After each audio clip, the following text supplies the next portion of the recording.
2021 was meant to be of significant relief. However, based on the allocation principles, economies on this continent got some 33 billion United States dollars, about 5%. Moreover, the promise to reallocate some 100 billion United States dollars of the SDR allocations to our economies, which was agreed to at the Paris summit in 2019, has so far yielded about 36 billion United States dollars in pledges as of April 2022. The strategic decision to make the AFDB the delivery vehicle for these SDRs must be pursued and achieved.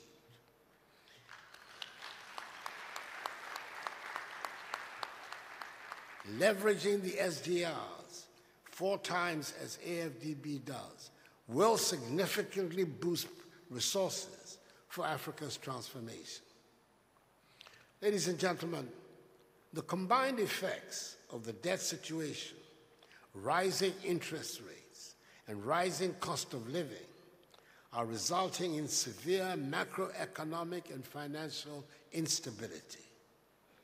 What is clear is that the resulting damage cannot be cured so easily with the limited fiscal tools at our disposal and national policy adjustments. Therefore, I reiterate my call for an elevated role for Africa's premier bank, the AFDB. Only this time, I respectfully ask for a sense of urgency due to our mutual enlightened awareness. As a AAA-rated financial institution with an active portfolio of some 61 billion United States dollars in more than 142,000 locations, the AFDB is in the position to drive sustained transformation in Africa.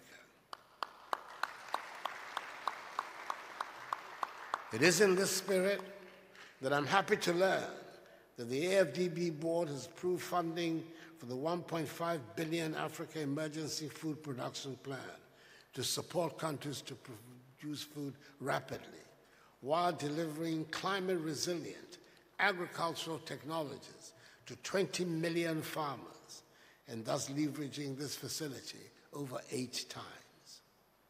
I'm also encouraged to hear that the right noises are being made towards establishing an African financial stability mechanism to protect our economies from future shocks. The irony that we have a history riddled with economic shocks, but are the only continent in the world without financial buffers, has to be urgently remedied. I'm persuaded that the African financial stability mechanism will provide such protective cover for our economies, thus enabling us to counter effects of future pandemics, amongst others. The confluence of rising challenges and expectations require that together we act with sustained conviction. Our support will be critical to building the Africa we want, as espoused by AU Agenda 2063 from today. In addition to the pressing food, fuel, and fiscal challenges, we still have to ensure that, 1, the remaining 85% of the continent's population are vaccinated against COVID-19. 2, the remaining 60% of health facilities on the continent are connected to a reliable source of electricity. 3, the teeming youth, who are over 60% of our population, are better educated and equipped for the job market, i.e., to become a digitally enabled entrepreneurial generation. 4, the African Continental Free Trade Area transforms Africa with a combined GDP of 3.3 trillion United States dollars. 5, the fiscal and digital infrastructural deficits are addressed. And 6, the unrelenting insecurity and violence creating about 2.5 million internally displaced people in the Sahel and elsewhere, are permanently addressed. The stakes could not be higher and clearer. To move towards resolving these, we must support the bank to do what a bank does, to mobilize and invest funds. We must activate a process that moves this bank from the corridors of billions to trillions, given the scale of the challenges on this continent.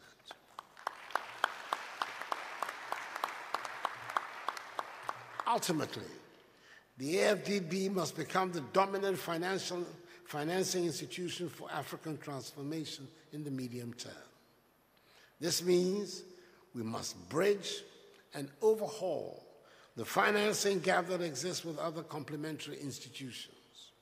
For instance, the financing gap between the IDA, the concessionary arm of the World Bank in Africa, and ADF now stands at almost fivefold. That is 15 billion United States dollars compared to the ADF's 3 billion United States dollars per year. It is now time to A, ease the regulations that shackles the bank from optimizing its resources.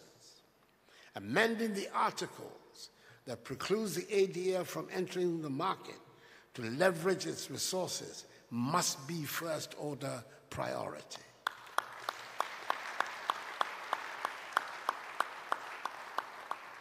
In July last year, the IDA of World Bank, the equivalent of ADF, priced a 10-year sustainable development bond that raised 2 billion euros. Subsequently, IDA's funding program expanded from US 5 billion United States dollars in 2020 to 10 billion United States dollars in 2021. Such is the demonstrated power of the market beckoning the ADF.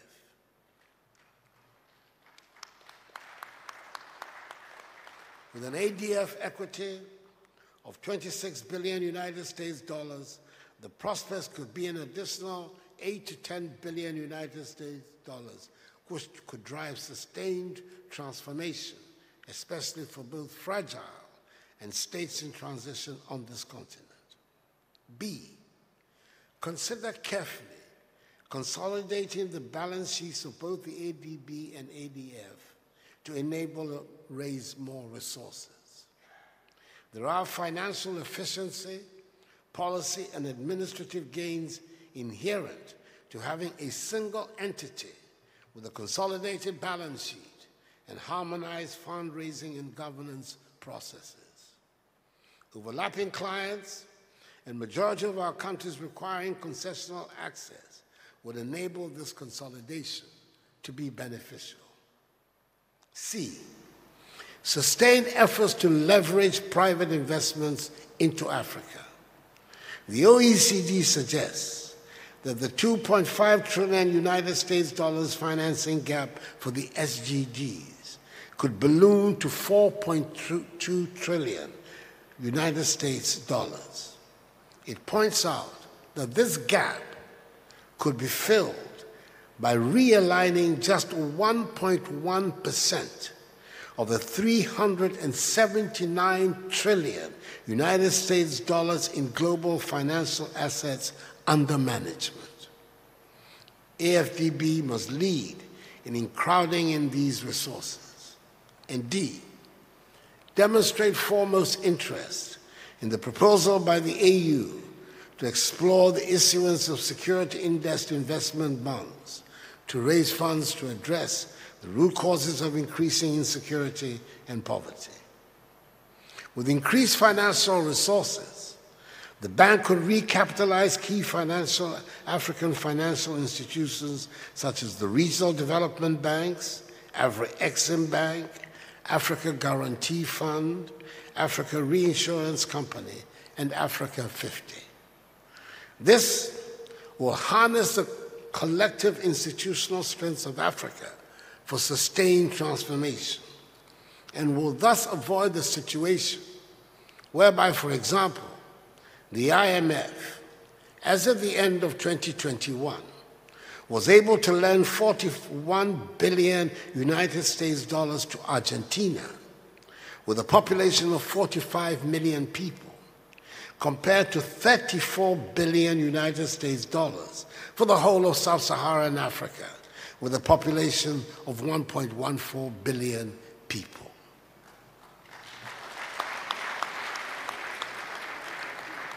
Empowering these African institutions and engaging communities will be vital to addressing the socio-ecological challenge of our time, climate change. Beyond pursuing ecological restoration, the AFDB should foster a culture of proactive and risk-based approaches, away from current reactive and crisis-based practices. This should involve effective coordination, communication, and cooperation, driven by adequate finance and political will. And as the AU champion for financial institutions in Africa, I pledge my support in this regard.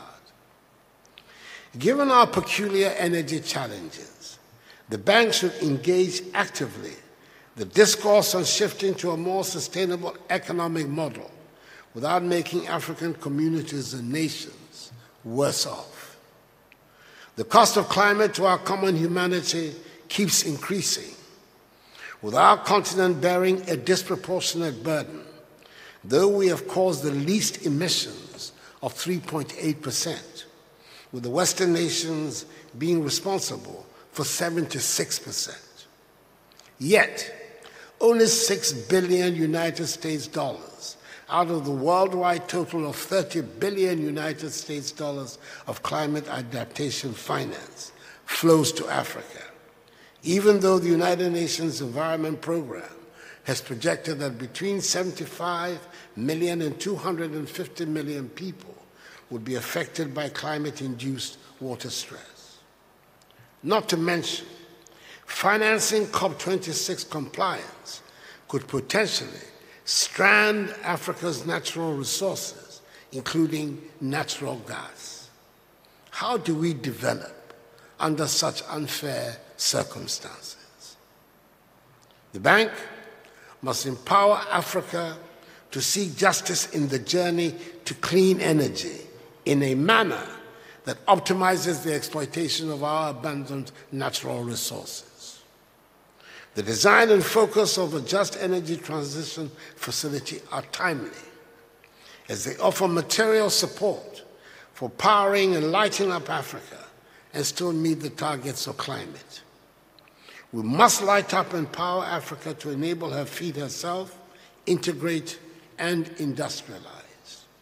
We must ensure that our prioritized climate actions are consistent with our current challenges and aspirations as a continent. This will be a demonstration of the theme chosen for these annual meetings. We must avoid our natural resources being stranded in the upcoming negotiations in Egypt at COP27. The stronger bonds between economy, ecology, and conflicts demand that a bold and holistic approach be taken. It is in that light that I consider the theme of these annual meetings both timely and appropriate. At the end of these meetings, Africa expects a framework that reconciles people and planet for peace. We cannot fail the people and the planet. Both must win. But for this to happen, Africa must win.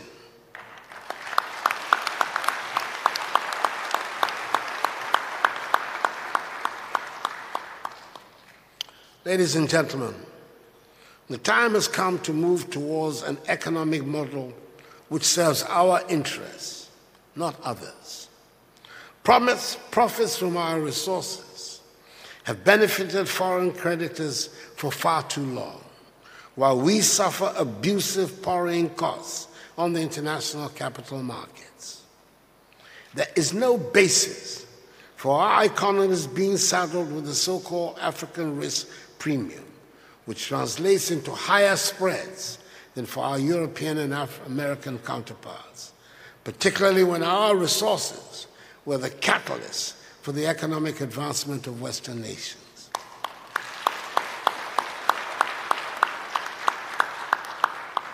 It is time we work to address and remove the structural barriers to our development. And we must also deal with tax dodging and illegitimate commercial transactions by multilaterals, which account for 6% outflows from the continent annually, and other relationships which inhibit our development.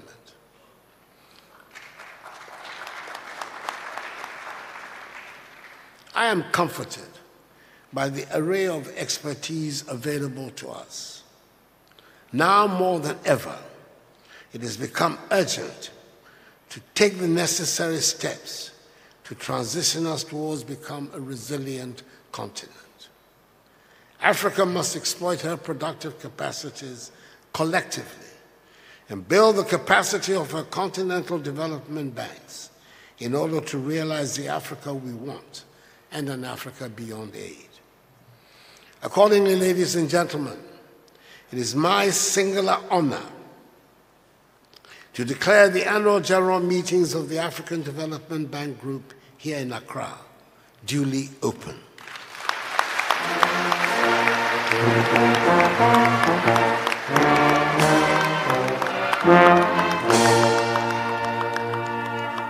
I wish you a very fruitful meeting, and may God bless the African Development Bank Group, Mother Africa, and us all. I thank you for your attention.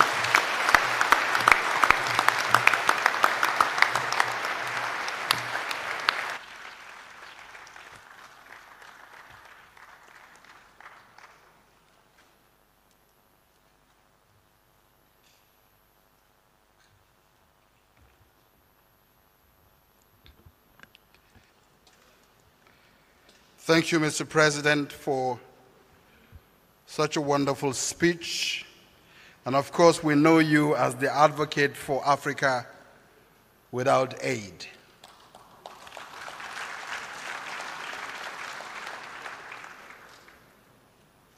Excellencies, distinguished ladies and gentlemen, with that inspiring address from His Excellency, we have come to the end of the opening ceremony. We will now transition to the presidential dialogue, which will now be just one panel and not two, because time is fast spent. Before we go to the panel, we ask you to remain seated for the heads of states to reconvene, but for now, they will retire to the VIP room in preparation for the panel.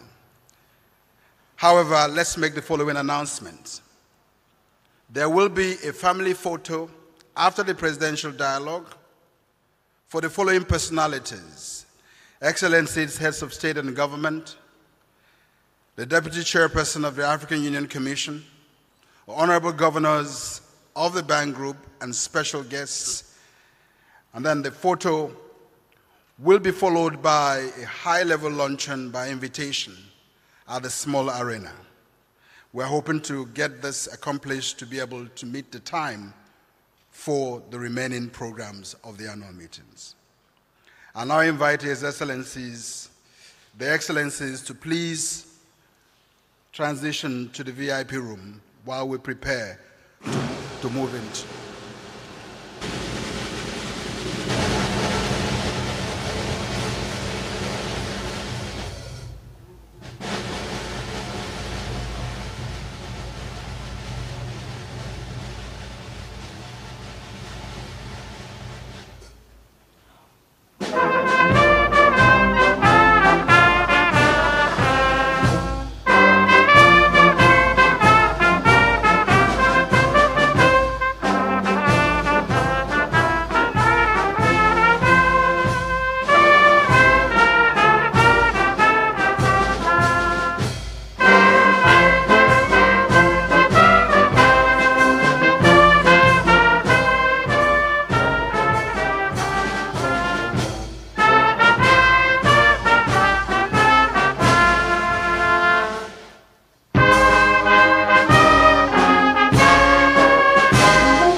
Thank you very much.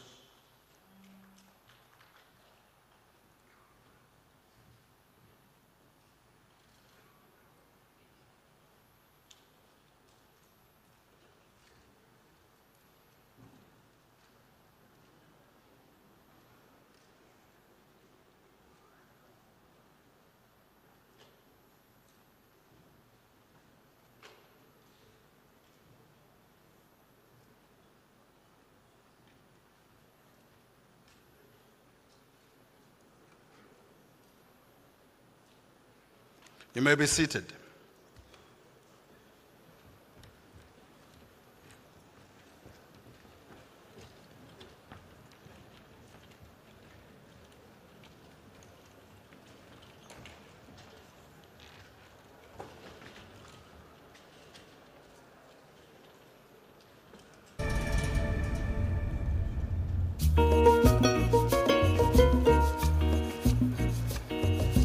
Hapo nyuma kabla ya mradi huu hali kidogo ilikuwa ngumu hasa kwetu, kwa sababu uhitaji wa mbolea na matumizi ya mbolea kwa Njombe na mikoa mingine ya nyanda za juu kusini ni mkubwa sana. Kwa hiyo sisi kama kampuni tulikuwa tunapata changamoto hasa kuhudumia wateja wote, ikiwa na maana wakulima. Kwa hiyo tulikuwa tukipita kwenye taasisi za kifedha kama benki kwa ajili ya kutaka mikopo na kadhalika, lakini kidogo imekuwa changamoto kwa sababu mikopo benki inahitaji dhamana, lakini pia gharama interest kwenye mikopo, riba ni kubwa. Kwa hiyo sisi kama kampuni tulikuwa tunapata changamoto sasa kuwa na uwezo mkubwa wa kupata hizi mbolea na kuwapatia wakulima.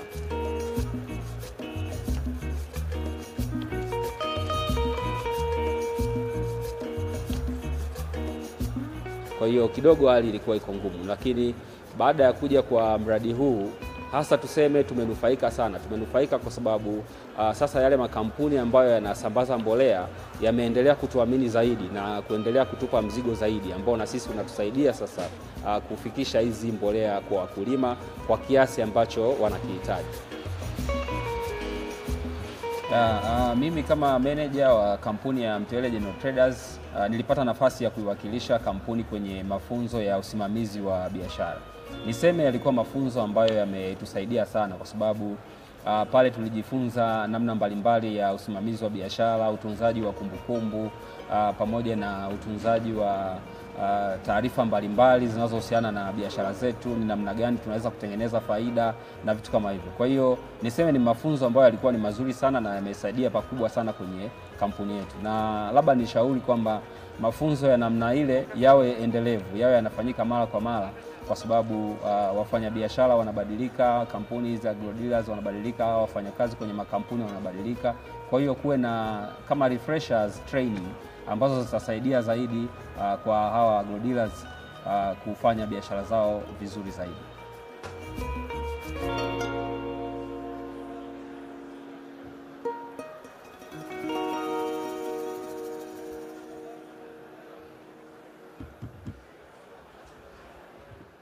Is it okay?